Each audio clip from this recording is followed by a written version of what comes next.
Hai, masih bersama saya, Mr. Z, bicara.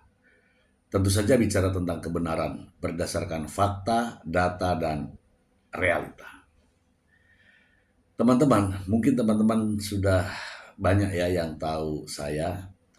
Saya adalah seorang akademisi dan juga praktisi hukum.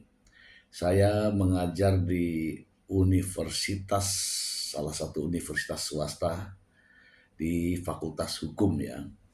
Dan saya juga berpraktek ya sebagai seorang praktisi ya.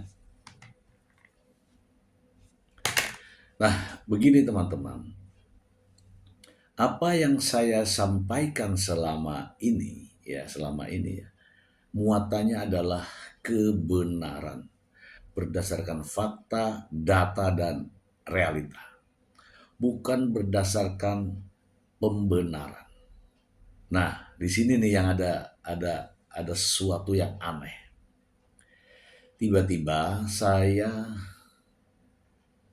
menemukan, bukan dikirimi tapi menemukan sebuah tayangan dari media sosial yang saya tidak kenal dari mana asalnya, ya kan? Tiba-tiba mengatakan menantang saya untuk debat katanya. Ya, saya tidak tahu ya, mohon maaf ya teman-teman, saya tidak tahu sudah berapa lama video ini, tetapi intinya menyebut nama saya. Supaya tidak penasaran dan tidak menjadi fitnah teman-teman, saya ingin perdengarkan ini kepada Anda. Silahkan Anda simak berikut ini. Heran, kalian bully, kalian hinakan tidak apa-apa. Karena saya seorang perempuan, saya juga seorang ibu, dan saya adalah penegak hukum. Tugas kami menegakkan hukum, bukan menghancurkan hukum. Jadi orang-orang yang merasa praktisi, akademisi, lantas membelokkan hukum, itulah yang saya perangi.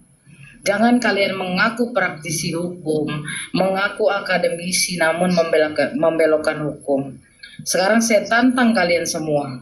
Ya, kunci daripada perkara Nikita Mirzani ini adalah percakapan. Percakapan di telepon dan percakapan di WA. Tunjukkan kepada kami ya, sumber suaranya dari HP siapa yang merekam, melakukan penyadapan ilegal terhadap percakapan tersebut siapa? Tunjukkan kepada kami HP-nya siapa. Lantas HP-nya Mail, HP-nya Nikita yang diambil oleh pihak kepolisian, mana surat perintah penyitaannya, mana berita acara penyitaannya. Kalau itu tidak ada, berarti kalian melakukan pencurian. Ya, jadi jangan katakan kalau kalian tidak bersalah. Nikita ini dikriminalisasi karena ketidaksukaan terhadap sikapnya. Padahal perkara pidana ini bukan soal sikap. Perkara pidana itu tergantung daripada dakwaan dan penerapan pasal. Dakwaan 99,99% adalah percakapan. Dari mana sumber percakapan itu? Dari HP, bos. Mana HP-nya? HP siapa? Yang melakukan penyadapan perekaman ilegal itu siapa? Yang boleh merekam itu hanyalah penegak hukum untuk menegakkan hukum. Pihak kepolisian, pihak kejaksaan. Coba kalian buka perkara Setia Novanto. Apakah percakapan itu diterima oleh majelis hakim? No, tidak. Karena ilegal. Lantas, apalagi yang mau kalian banggakan terhadap perkara ini? Nikita tidak bersalah. Nikita di framing, Nikita dikriminalisasi. Kenapa saya berada di pihak Nikita? Saya tidak perlu pansos, saya tidak perlu viral. Jauh sebelum kasus tidak perlu viral, sudah banyak kasus yang saya tangani. Jadi khususnya Maires, ya, karena kamu takut follower kamu hilang, berarti kamu nyari duit di sana, cari duit secara halal, ya. Jangan cari uang dari yang tidak halal.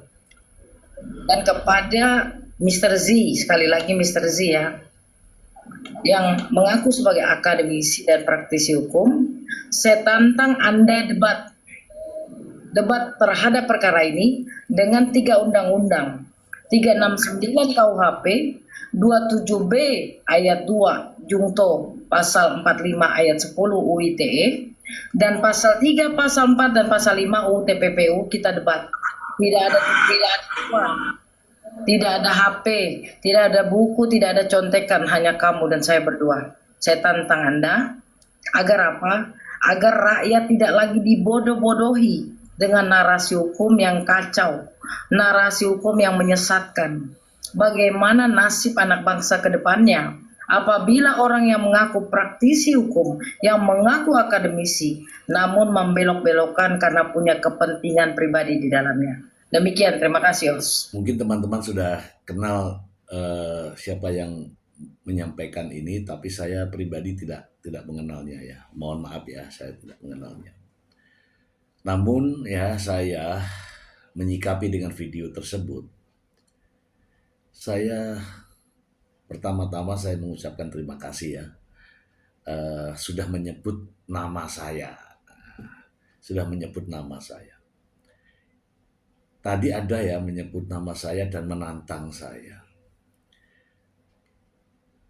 Terhadap tantangan debat sebagai seorang praktisi harus bijak ya, menilai dan bersikap bahwa kita ya tidak memiliki kapasitas untuk berdebat, apalagi di media sosial yang kasusnya sedang bergulir di Pengadilan Negeri Jakarta Selatan. Karena sejujurnya saya tidak memiliki legalitas, tidak memiliki legal standing terhadap kasus tersebut. Tidak ada. Saya bukan sebagai seorang penasihat hukum dalam kasus tersebut, ya kan?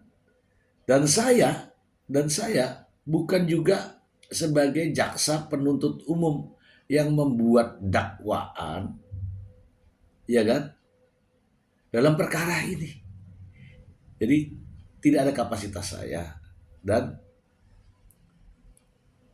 mungkin buang-buang waktu ya, mungkin teman-teman buang-buang waktu ya, biarkan saja. Oke.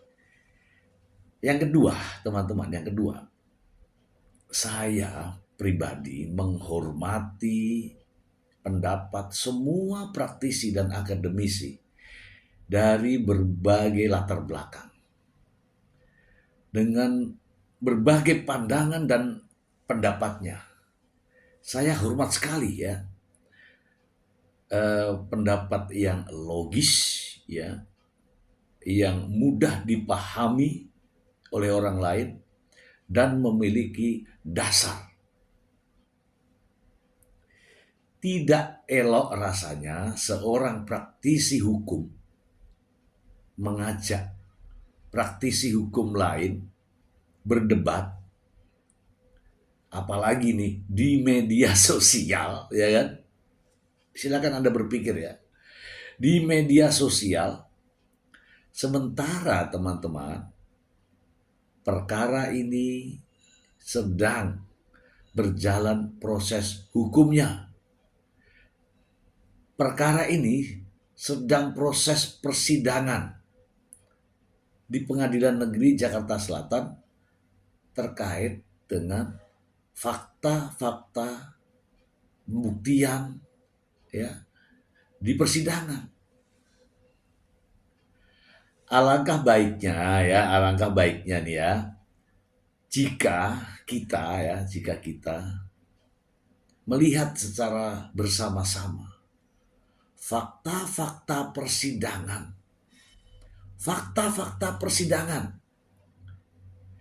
dan menunggu hasil dari pembuktian tersebut sampai dengan hakim memutuskan perkaranya, sampai dengan hakim menjatuhkan vonisnya.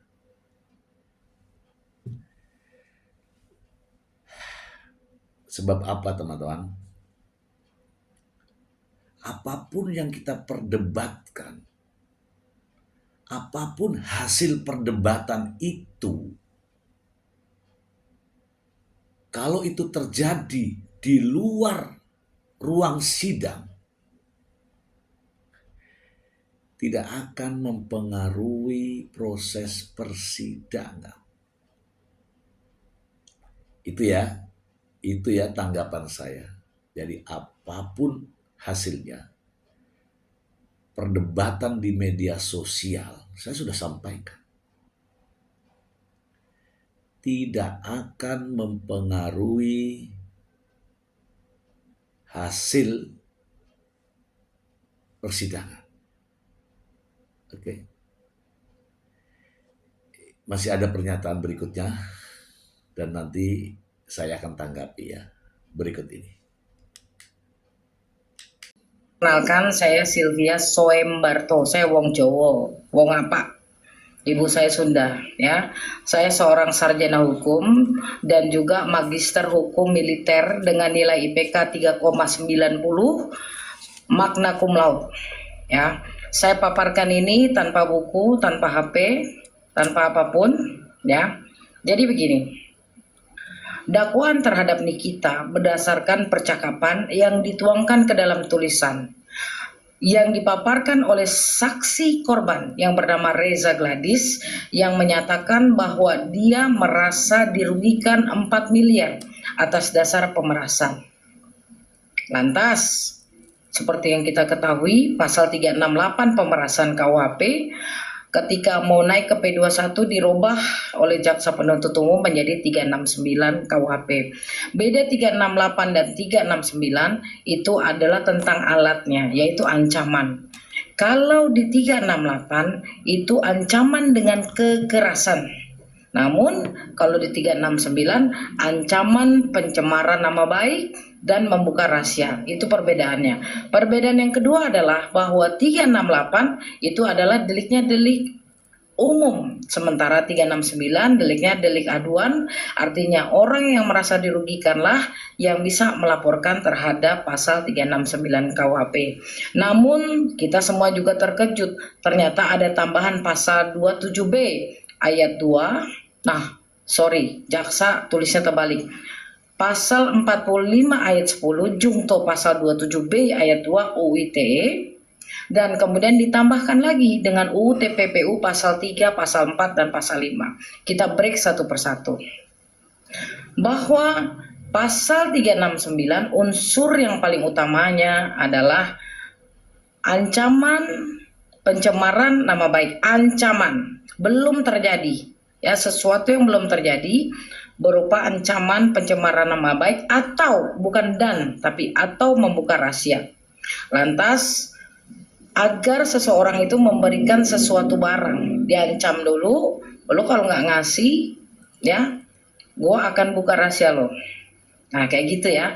Lantas pasal 45 ayat 10 itu adalah sanksi hukuman dari pasal 27B ayat 2. Pasal 27B ayat 2 itu mirip dengan 369, yaitu ancaman pencemaran nama baik atau membuka rahasia. Dan seseorang itu harus memberikan sesuatu barang, namun dilakukan di media, makanya UU ITE. Nah, kemudian TPPU pasal 3, pasal 4, pasal 5 saya rangkum dengan menyamarkan, menyembunyikan barang bukti hasil kejahatan, harta kekayaan dari hasil kejahatan. Namun ini bukanlah pasal berlapis. Pasal-pasal tersebut harus dibuktikan satu persatu. Yang utama yang dipajang oleh jaksa penuntut umum adalah pasal 45 ayat 10 jungto pasal 27B ayat 2 UU ITE. Nah, unsur-unsur dari pasal-pasal yang ada di UU ITE tersebut harus dibuktikan terlebih dahulu. Lantas pasal 369 KUHP juga harus dibuktikan, barulah pasal 3, pasal 4, dan pasal 5 UU TPPU berlaku.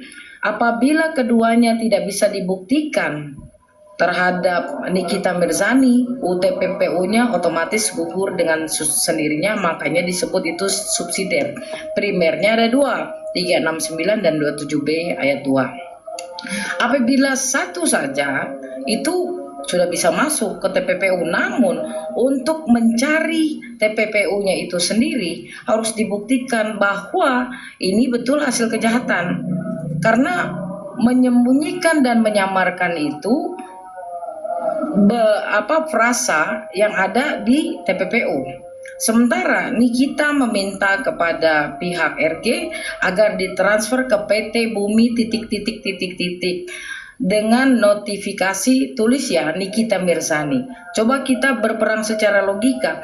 Apakah ketika seseorang mencoba menyamarkan, menyembunyikan, menyebutkan namanya? Kan tidak mungkin. Sementara Nikita Mirzani menyebutkan namanya, tolong tulis notifikasi dari Nikita Mirzani ke situ.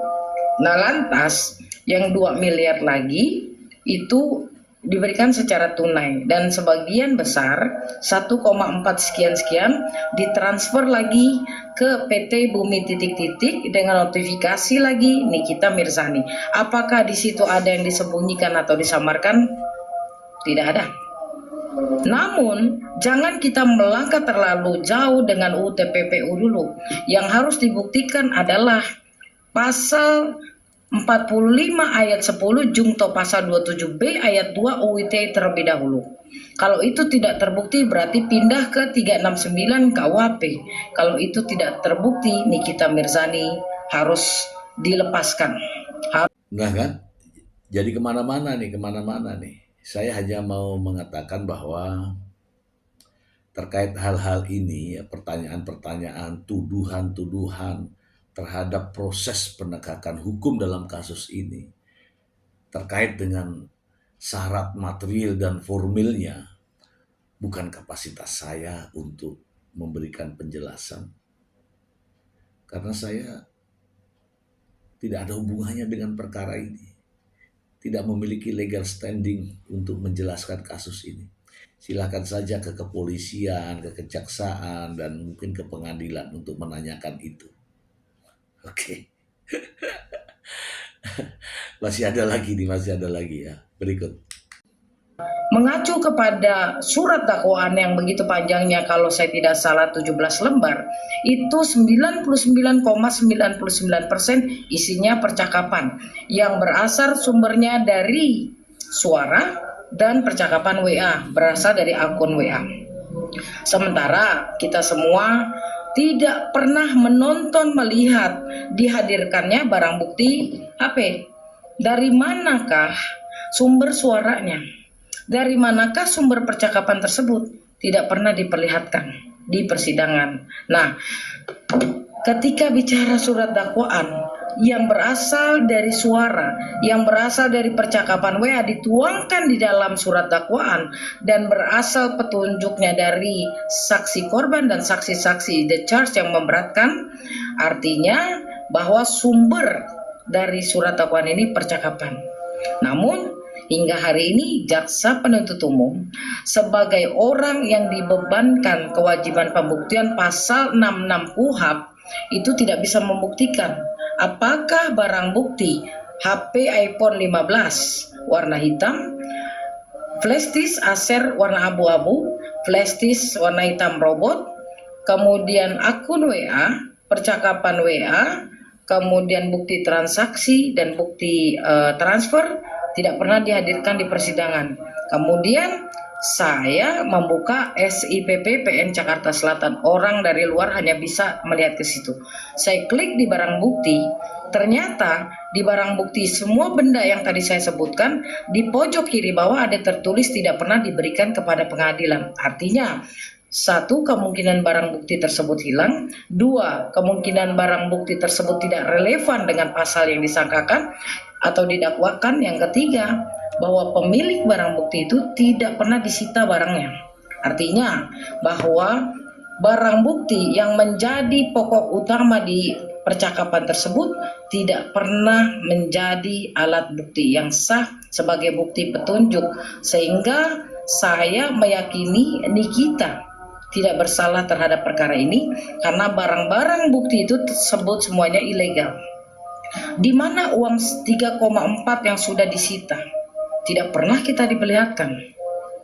Di mana HP Mail kita tidak pernah diperlihatkan, mobil Mail, HP Nikita atau HP Dr. Oki kita tidak pernah diperlihatkan. Jadi mohon maaf, narasi yang sumbernya dari terlapor yang kemudian menjadi saksi korban itu tidak sah. Nilai pembuktiannya nol karena nilai barang bukti yang menjadi petunjuk percakapan tersebut tidak pernah dihadirkan, dan saya mengatakan bahwa nilai pembuktian terhadap barang bukti petunjuk juga nol. Karena apa? Karena tidak pernah disita, tidak pernah diberikan kepada pengadilan sebagai sumber suara, sumber percakapan. Dan saya sebagai orang hukum menyatakan bahwa terjadi kriminalisasi terhadap Nikita Mirzani. Seharusnya Nikita Mirzani diputus bebas atau free sprack dan tidak boleh dihukum atas kejahatan yang dituduhkan kepadanya karena pembuktiannya nilainya nol. Demikian. Assalamualaikum. Teman-teman, saya tidak menanggapi khusus ini ya, video yang tadi ya. Saya hanya mengatakan begini. Jika praktisi hukum masing-masing memiliki pandangan lain terhadap proses hukum yang sedang berjalan, ini memiliki pandangan yang berbeda-beda dengan praktisi hukum lain, dengan akademisi lain, maka sebaiknya ya serahkan saja pada publik, serahkan saja kepada masyarakat yang menilai, yang menilai masyarakat publik.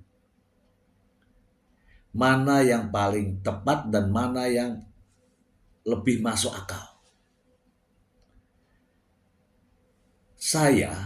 Saya tidak pernah memaksakan kehendak publik itu, masyarakat itu menerima pandangan saya.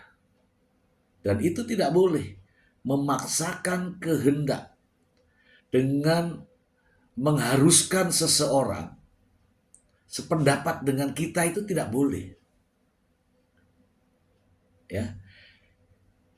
Pendapat kita belum tentu diikuti oleh orang lain. Pendapat kita belum tentu dibenarkan oleh pendapat orang lain. Ya kalau filosofinya begini ya, jangan berharap orang lain harus wajib mengikuti pendapat dan pandangan kita. Jangan. Biarkanlah masyarakat yang menilai, publik yang menilai apakah pendapat kita, ungkapan yang diucapkan oleh kita itu benar, lebih tepat, atau ambiar. Masyarakat dong yang menilai. Bukan kita yang memaksakan kehendak orang lain untuk mengikuti pandangan atau pendapat kita. Oke, saya kira itu ya, fair ya, tidak perlu lagi diperdebatkan. Saya tidak memiliki kapasitas untuk menjelaskan terkait dengan perkara secara khusus. Tetapi saya mengungkapkan semua terkait dengan fakta-fakta persidangan sebagai sarana edukasi untuk masyarakat. Itu saja, semoga bermanfaat. Terima kasih. Bye. Aduh.